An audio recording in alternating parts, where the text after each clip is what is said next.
خوتي خواتاتي اهلا وسهلا مرحبا بكم يا جماعة الخير صباح الخير عليكم الفلاون والسلام عليكم. J'espère que vous allez bien, j'espère que vous vous portez bien. Les choses sérieuses commencent en Algérie. Les choses sérieuses commencent enfin en Algérie يا جماعة الخير. La convocation du corps électoral a été effectuée. Les Algériennes et les Algériens sont officiellement invités à aller voter pour désigner un nouveau président ou reconduire l'actuel président, sachant que l'actuel président n'est toujours pas candidat officiellement pour un deuxième mandat. Donc à l'heure actuelle, les Algériennes et les Algériens sont invités le 7 septembre prochain à désigner un nouveau président de la République. Le décret présidentiel qui a été signé hier, le 8 juin 2024, il indique clairement que vu la Constitution, notamment dans ses articles 85, 91, alinéas 7, 10 et 11, et les articles 62, alinéas 2 et 264 de l'ordonnance du 2101 du 26 Rajab 1442 correspondant au 10 mars 2022, portant loi organique relative au régime électoral, modifié et complété, le président de la République, M. Abdelmadjid Tebboune, a signé le décret présidentiel 24 182 correspondant au 8 juin 2004, portant convocation de corps électoral pour la tenue d'une élection présidentielle anticipée le samedi 7 septembre 2024.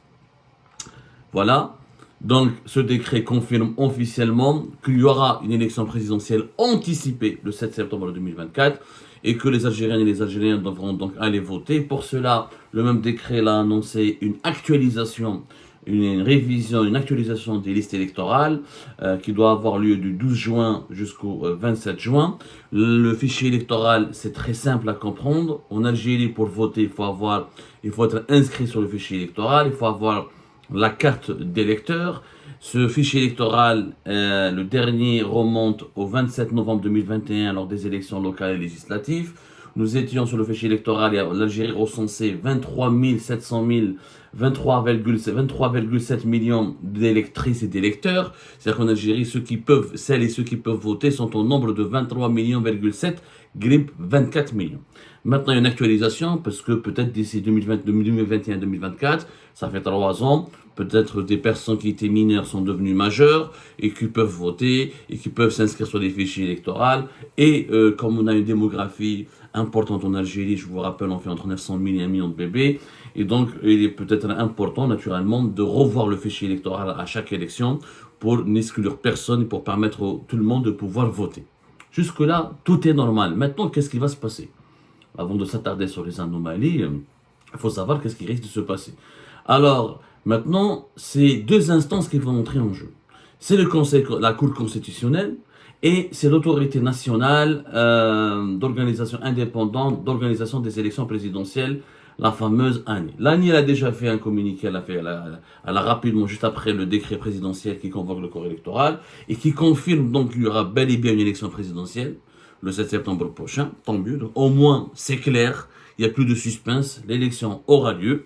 Elle sera anticipée, mais elle ne sera pas dans les délais, mais en tout cas, elle aura lieu. Ça, c'est un autre sujet, on en parlera plus tard. Donc, l'autorité nationale indépendante des élections, elle a expliqué hier déjà que le début de l'opération, elle a annoncé le début de l'opération de retrait des formulaires de souscription des signatures individuelles pour les postulants à la présidentielle anticipée. Et il faudra donc aller au niveau du siège de l'ANI au Palais des Nations, Club des Pins, et pour commencer à retirer les formulaires et à préparer le dossier de candidature pour les élections présidentielles. L'ANI d'ailleurs, elle a dit dans son communiqué, elle tient à informer que l'ensemble des postulants à la candidature à la présidentielle anticipée du 7 septembre prochain, que l'opération de retrait des formulaires de souscription des signatures individuelles aura lieu au niveau du siège de l'ANI, au Palais des Nations Club des Pins, et ce comptait à aujourd'hui, samedi hier, donc c'était le 8 juin. Donc depuis le 8 juin, on commence à retirer les formulaires pour préparer les dépôts des dossiers des candidats de candidature aux élections présidentielles anticipées. Les postulants à la candidature ou leurs représentants peuvent se présenter directement au siège de l'ANI, dans la Club des Pins, munis des documents justificatifs, lettres d'intérêt, lettres d'intention de candidature, adressées au président de l'ANI, reçu de dépôt de la caution, photo récente, copie de la carte d'identité nationale, une autorisation au bénéfice du représentant du candidat. Rendez-vous pour retirer les formulaires et un site internet où les personnalités donc, politiques qui veulent se présenter aux élections présidentielles peuvent allez directement sur le site internet de l'ANI pour essayer de retirer les formulaires de souscription des signatures individuelles.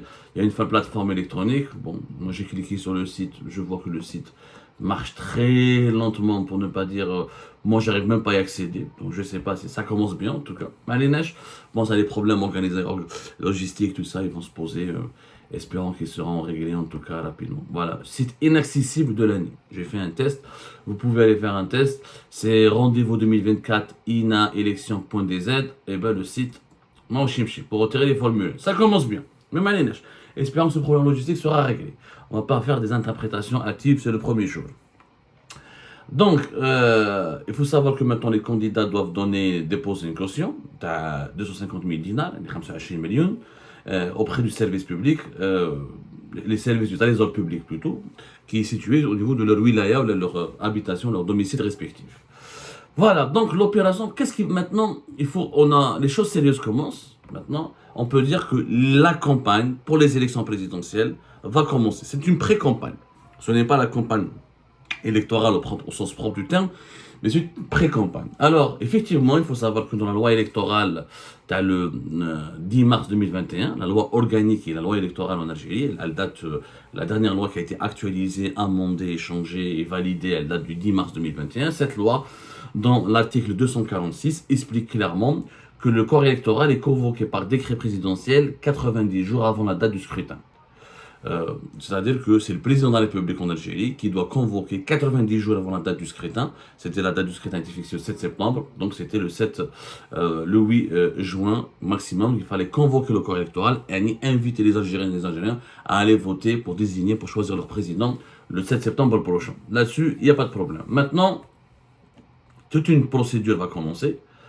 Et c'est une procédure assez compliquée. Maintenant, il faut préparer le dossier de candidature. Et la loi électorale en Algérie, elle est extrêmement compliquée. Alors, il faut un dossier complet. Le dossier fait quand même plusieurs pièces. Plusieurs pièces. C'est un dossier pour devenir président de la République. Il faut se conformer. Il faut rassembler 19 pièces. Ce n'est pas plus. 19 pièces.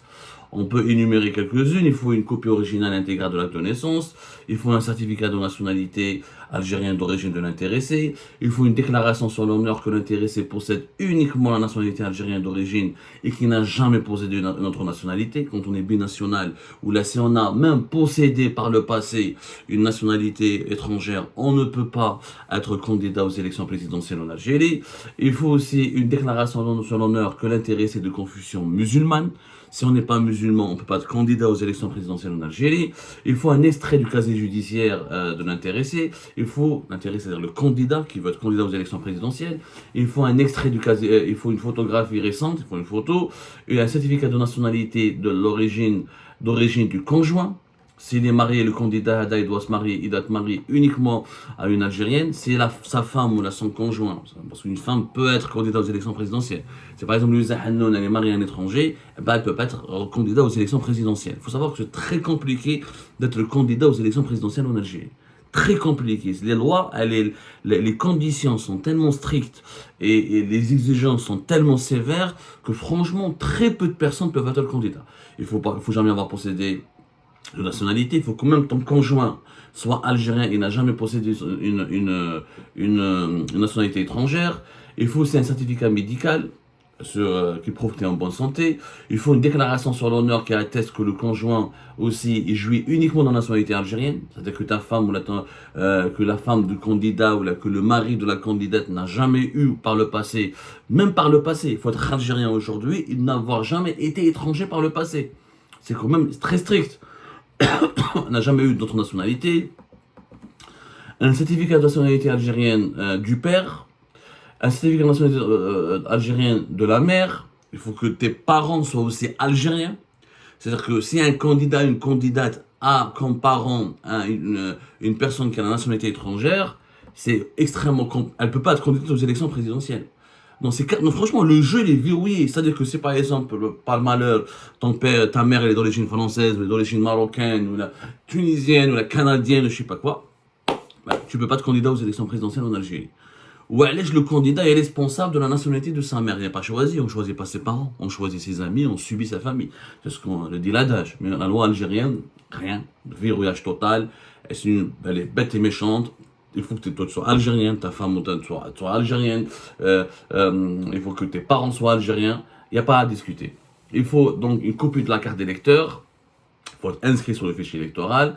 Une déclaration sur l'honneur qu'il a résidé pour que le candidat réside exclusivement en Algérie pendant 10 ans et sans interruption, précédant le dépôt de la candidature de l'intéressé, c'est-à-dire s'il est candidat aux élections présidentielles de 2024, il faut qu'il prouve qu'il a résidé depuis 10 ans et sans interruption en Algérie, ce qui exclut tous les Algériens de l'étranger. C'est par exemple, j'habite à l'étranger, comme mon cas par exemple, moi je suis exilé, on m'a forcé d'être à l'étranger, je ne peux pas être candidat aux élections présidentielles parce que ça fait 5 ans que je suis à l'étranger. Malgré que je sois algérien, malgré que mes parents sont algériens, malgré que je suis conforme à tous les restes, toutes les autres conditions, mais parce que je ne réside pas en permanence en Algérie aujourd'hui, je ne peux pas être candidat aux élections présidentielles. Ce qui est quand même... On exclut tous les Algériens de l'étranger. Si on a par exemple un bon candidat, un Algérien capable d'être un bon président, mais qui réside à l'étranger, eh ben, il est exclu. Il est exclu. Pour devenir président de la République, c'est une mission impossible. Franchement, les conditions telles qu'elles sont formulées, telles qu'elles sont écrites, elles sont extrêmement dures. Franchement, extrêmement dures. Alors, il faut aussi une attestation justifiant de l'accomplissement du service national ou de tout motif légal de son non-accomplissement. Il faut prouver que tu n'as pas accompli, que tu as été exempté ou que tu as été dispensé du service national, pour ceux qui n'ont pas accompli le service national. Et il faut donc... les signatures, on va en parler doucement. Il faut une déclaration publique sur le patrimoine immobilier de l'intéressé. Qu'est-ce qu'il possède, qu'est-ce qu'il ne possède pas, à l'intérieur comme à l'extérieur du pays. Il faut qu'une attestation de participation à la révolution de 1er novembre 1940 pour les candidats nés avant juillet 1942. Ça, c'est très rare parce qu'on est avant juillet 42, il faut avoir 100 ans maintenant. Mais ils l'ont maintenu. Hein. Ils ont maintenu cette c'est le 17e point, c'est la 17e exigence, c'est le 17e critère. Une attestation de participation à l'évolution au 1er novembre 1954 pour les candidats nés avant juillet 1942. Quand tu es né en 1942, on va faire un calcul simple. C'est quand même incroyable que on est en 2024, 100 ans. pardonnez-moi, pas 100 ans. أنا اللي غلط. تلفوا هنا يا جماعة الخير. تلفوا هنا وصراحة c'est-à-dire qu'on a notre pays trop arriéré, trop archaïque. Tout est fait pour empêcher le changement. Tout est fait légalement. C'est que le changement en Algérie, il est empêché, il est interdit, il est bloqué légalement. Et ça, c'est pas bien. Ça, c'est franchement pas bien. On ne peut pas changer les choses quand on a des lois aussi arriérées. On ne peut pas changer les choses. Donc, on a sincèrement 82 ans. Donc, si tu es âgé de 82 ans, c'est pas le cas de Tebboune. Pour le moment, on n'a pas de candidat plus âgé de plus de 80 ans. Tebboune est âgé de 79 ans. Il n'est pas encore candidat, je signale. Il n'est pas encore officiellement candidat. On va voir s'il veut briguer le deuxième mandat, on va expliquer les délais, parce qu'il y a un délai à respecter pour présenter sa candidature aux élections présidentielles. Donc, si un candidat est âgé de 82 ans, il doit prouver qu'il a participé à la révolution du 1er novembre. Alors, je ne sais pas qui délivre cette attestation. C'est le ministère du Moudjahidine, logiquement. Quels sont les critères? Il faut apparemment, je ne sais pas. Une attestation de non-implication des parents du candidat né après juillet 1942 dans des actes hostiles à la révolution du 1er novembre. Il faut prouver que tes parents n'ont jamais commis d'actes hostiles à la révolution. Comment? Les critères, c'est des démarches bureaucratiques extrêmement compliquées. Et le pouvoir, vous allez comprendre pourquoi le pouvoir algérien, il a établi tous ces critères. C'est pour exclure tous les opposants possibles. Il n'y a que les candidats parrainés par le pouvoir ou issus du pouvoir algérien qui peuvent se conformer aux exigences de cette loi électorale. Bien sûr, il faut qu'il y ait un engagement écrit.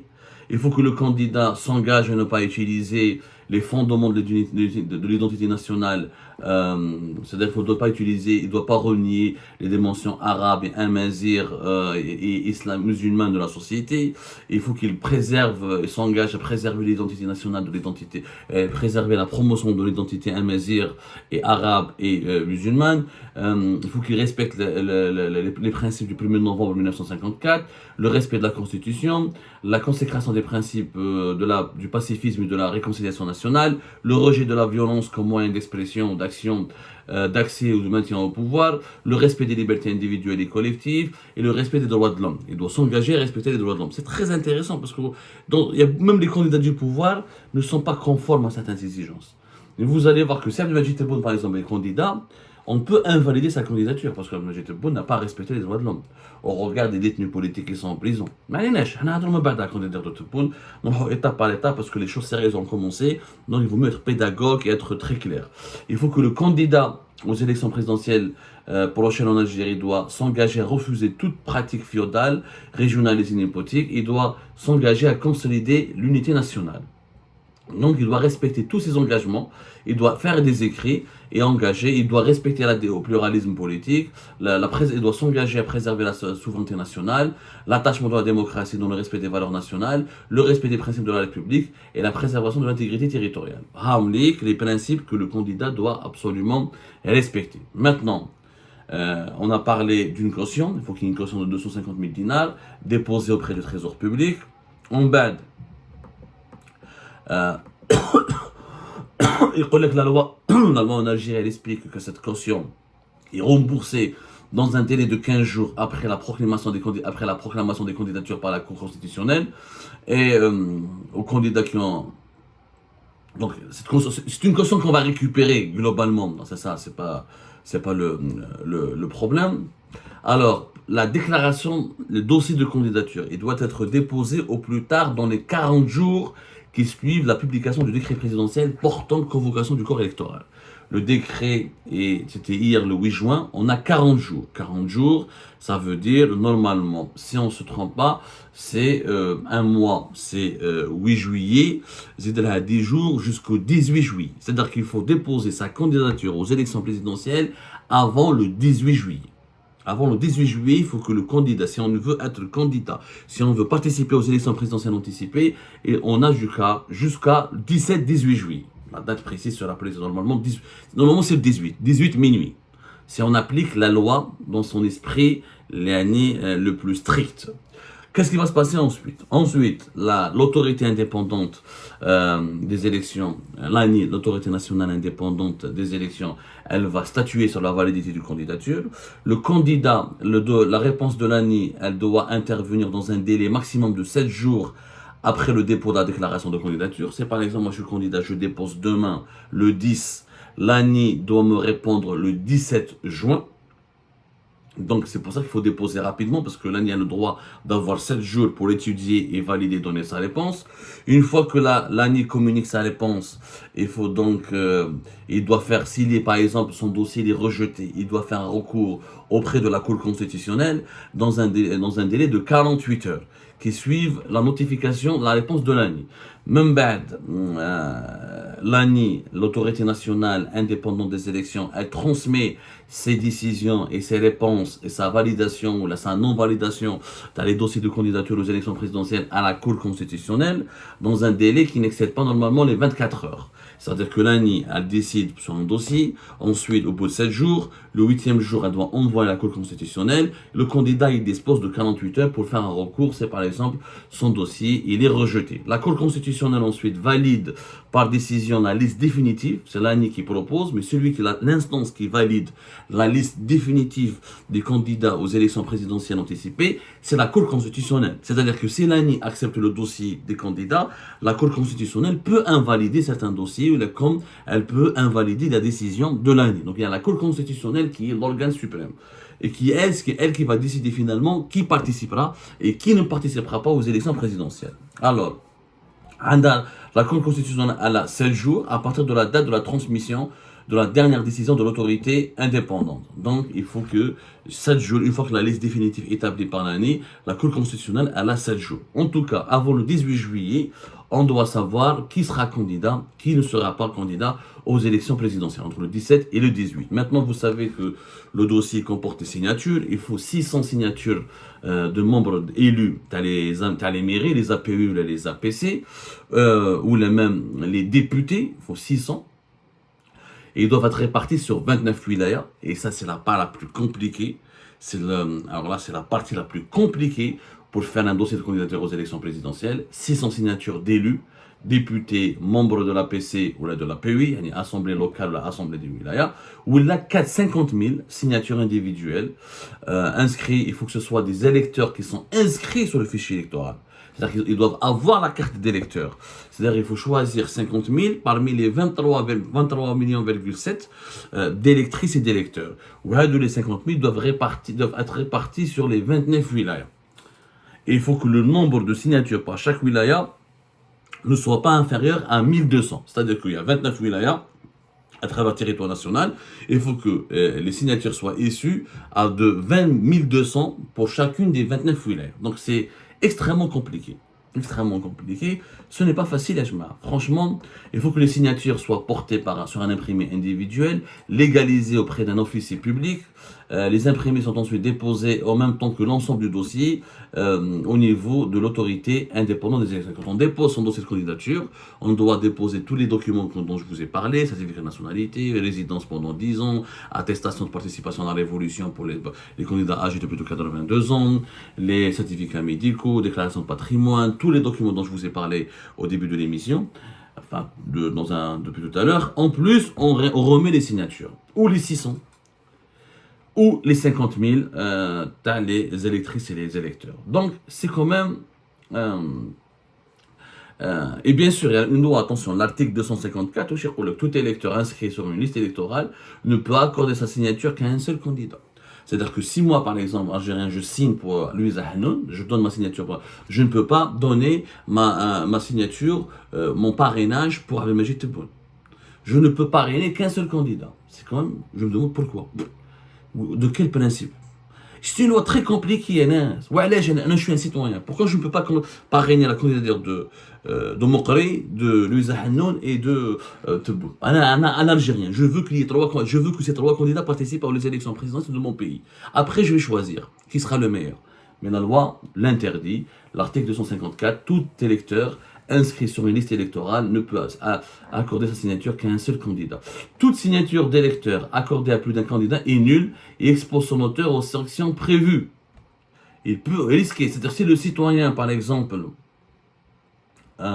donne sa signature à plus d'un candidat, il y a un article qui s'appelle l'article 301, je crois comme l'article 301, on risque des ennuis, on risque d'avoir des ennuis en fait. C'est une loi qui est menaçante. On menace le citoyen. Il ne faut pas donner, il ne faut pas jouer. Et tu dois faire ce que le pouvoir te demande de faire. Que dit l'article 301? On va se diriger vers l'article 301. L'article 301, excusez-moi, toute infraction, disposition de ces articles, etc., on risque jusqu'à 6 mois à 1 mois de prison et une amende de 50 000 à 200 000 dinars. C'est-à-dire, si je donne ma signature à Louisa Hanoun et Abdelmajid Tebboune et un autre candidat, par exemple, je risque entre 6 mois et 1 an de prison de ferme. Moi, je pose une question suivante. Comment voulez-vous que dans ces conditions, telles qu'elles sont écrites dans la loi algérienne, comment on peut être candidat aux élections présidentielles en Algérie? C'est pratiquement une mission impossible. Encore une fois, je vous assure, il faut juste une analyse rationnelle et claire et logique de ces dispositions, de cette loi, de ces dispositions juridiques et légales. Pour être candidat aux élections présidentielles en Algérie, il faut être ou parrainé par le pouvoir ou issu du pouvoir. Et même des candidats du pouvoir ne peuvent pas être conformes à 100%. C'est extrêmement difficile de réunir un dossier de candidature et d'être conforme à tous ces critères. Ce qui exclut de nombreuses personnalités politiques, ce qui exclut de nombreuses sensibilités et tendances politiques en Algérie, et ce qui fait de l'élection présidentielle en Algérie des élections verrouillées, fermées, extrêmement inaccessibles et impénétrables.